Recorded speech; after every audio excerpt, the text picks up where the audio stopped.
भूसंतुलन की संकल्पना।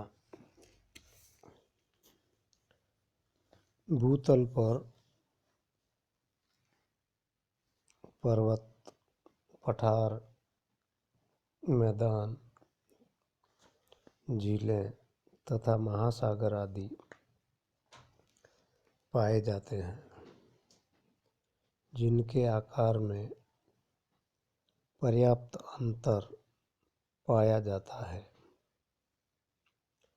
फिर भी ये स्थलाकृतियाँ भूतल पर स्थित है।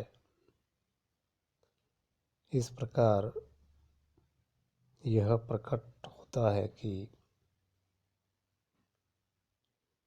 ये विभिन्न आकार वाली स्थलाकृतियाँ एक निश्चित नियम के अनुसार संतुलित अवस्था में स्थिर है, अन्यथा इनका वर्तमान रूप में स्थित रहना कठिन होता।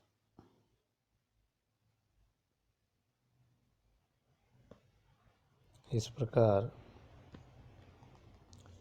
भूसंतुलन की संकल्पना के संबंध में यह कहा जा सकता है कि भूसंतुलन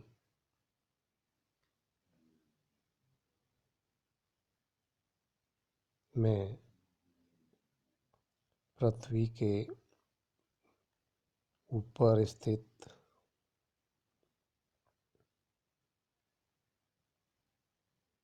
भूस्थलाकृतियों तथा गहराई में स्थित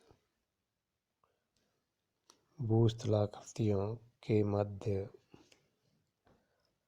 भौतिक व यांत्रिक स्थिरता की दशा को संतुलन की दशा या भूसंतुलन कहते हैं।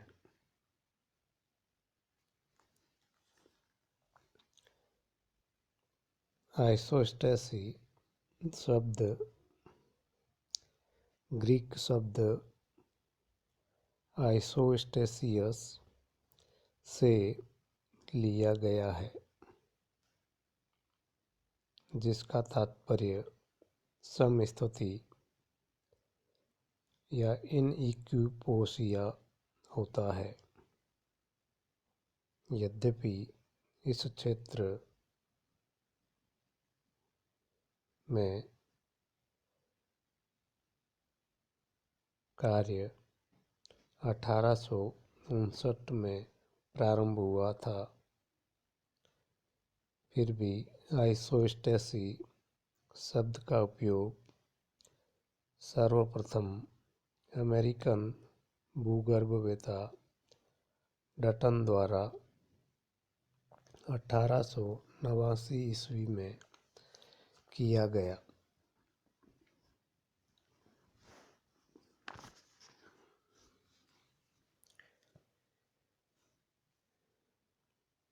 इसका मुख्य उद्देश्य भूतल के असमतल भागों अर्थात धरातल के बड़े बड़े ऊंचे उठे हुए भूभागों जैसे पर्वत व पठार तथा नीचे धंसे हुए भागों में स्थिरता अथवा संतुलन स्थापित करना था।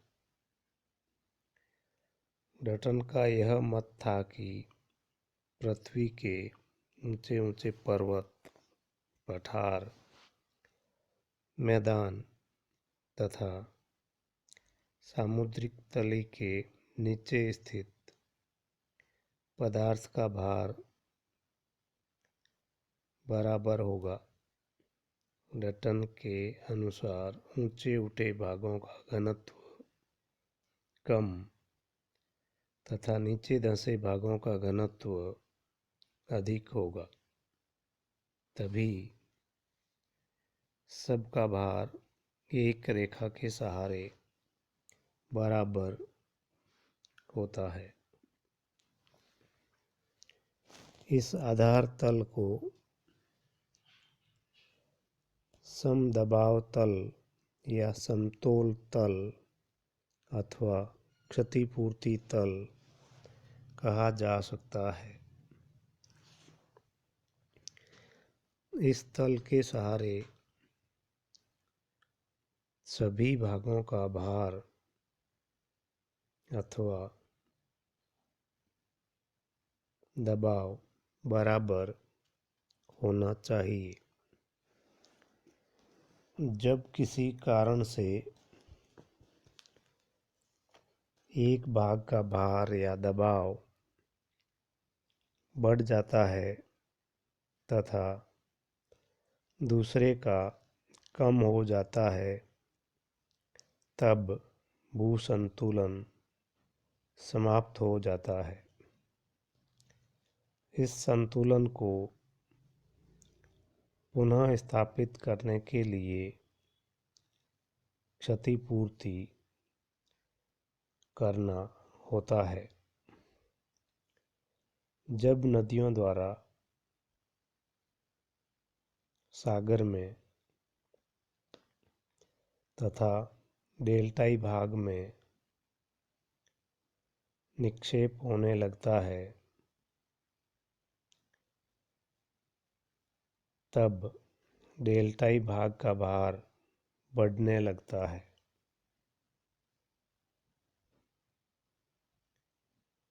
तथा पहाड़ी भाग का भार कम होने लगता है। फलस्वरूप भू संतुलन समाप्त हो जाता है। इसे स्थापित करने के लिए पहाड़ी भाग ऊपर उठने लगता है तथा डेल्टाई भाग नीचे धंसने लगता है और नीचे डेल्टाई भाग का मलबा पहाड़ी भाग के नीचे आने लगता है ताकि संतुलन बना रहे। संक्षेप में माना जा सकता है कि पृथ्वी का प्रत्येक भाग नियमानुसार एक स्थिर अवस्था में स्थित है। इस दशा को संतुलन की दशा कहते हैं।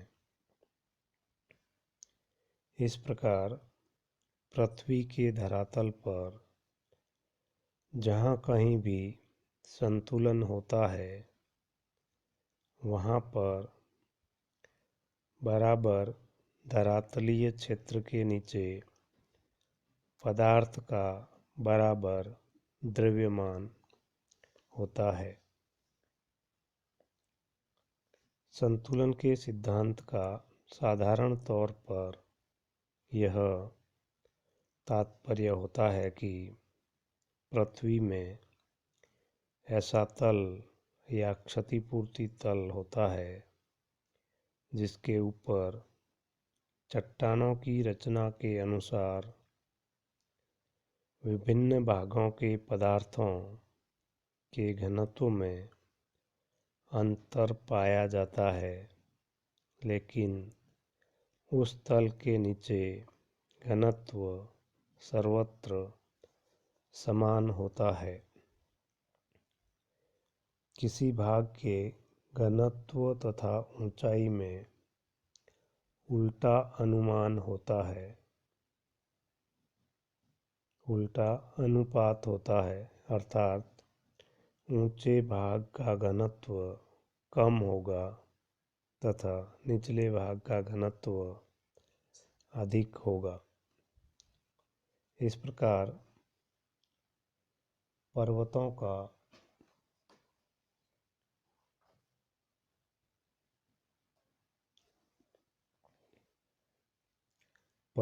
का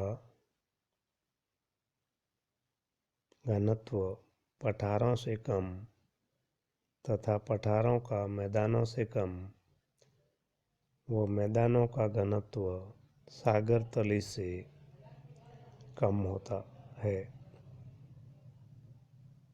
किंतु प्रत्येक भाग क्षतिपूर्ति तल पर बराबर भार रखता है। इस विषय में अनेक मत है जिनका विवेचन हम आगे की ओर करेंगे। भूसंतुलन के सिद्धांत का प्रतिपादन 1859 ईस्वी में सिंधु गंगा के मैदान के अक्षांशों के निर्धारण हेतु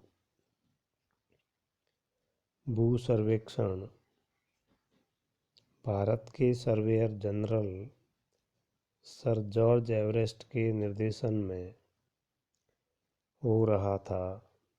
उस समय कल्याण तथा कल्याणपुर नामक दो स्थानों का अक्षांशी माप त्रिभुजीकरण तथा खगोलीय विधि के अनुसार लिया गया, तो दोनों मापों में 5.236 इंच का अंतर आया।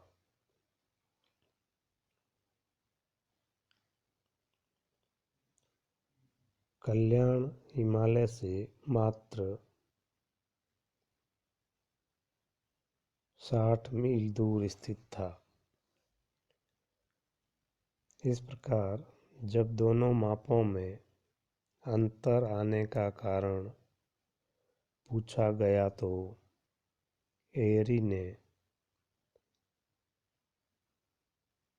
हिमालय पर्वत की निकटता के कारण ऐसा होना माना और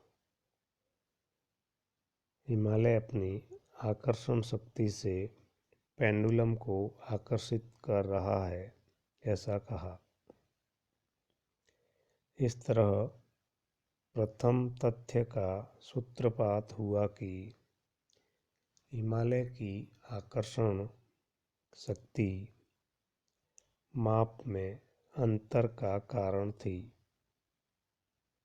जब यह समस्या प्राट के सामने रखी गई तो उन्होंने एक नई व्याख्या प्रस्तुत की और माना कि महाद्वीपों की तरह हिमालय भी सियाल का बना है, जिसका घनत्व 2.75 है।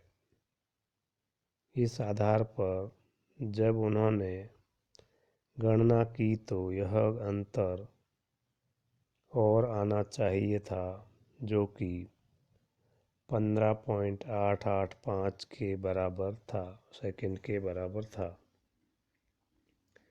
इस प्रकार प्राट ने इस मत का अनुमोदन किया कि माप का अंतर केवल 5.236 सेकंड न होकर 15.885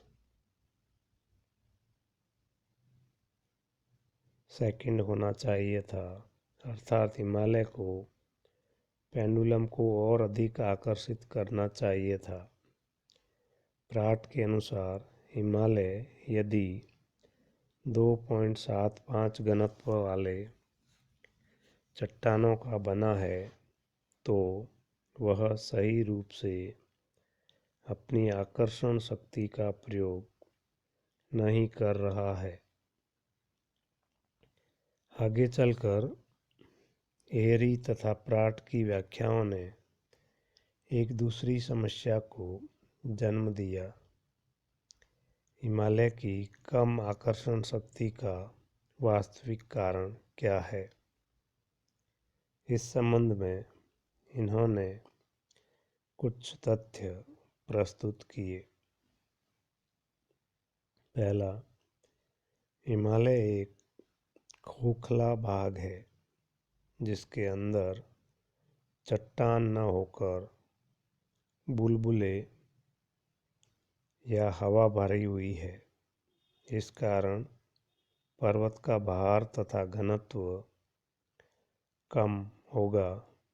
इस कारण माप में अंतर आया है, किंतु यह तर्कसंगत प्रतीत नहीं होता है। दूसरा,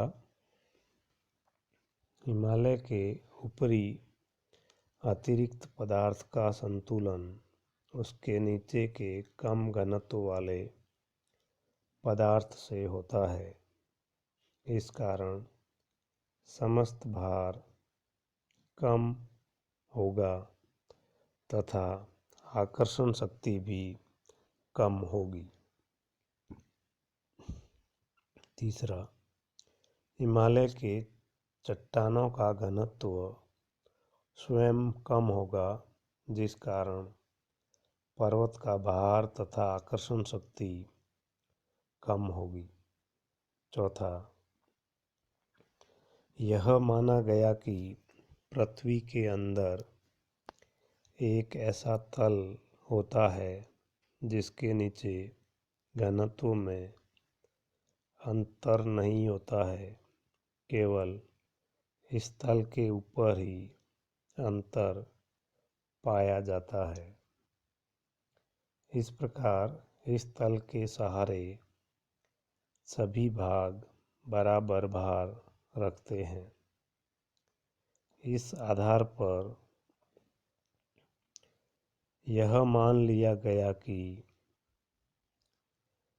जितना ही बड़ा भाग होगा, घनत्व उतना ही कम होगा तथा जितना ही छोटा भाग होगा, उतना ही घनत्व अधिक होगा।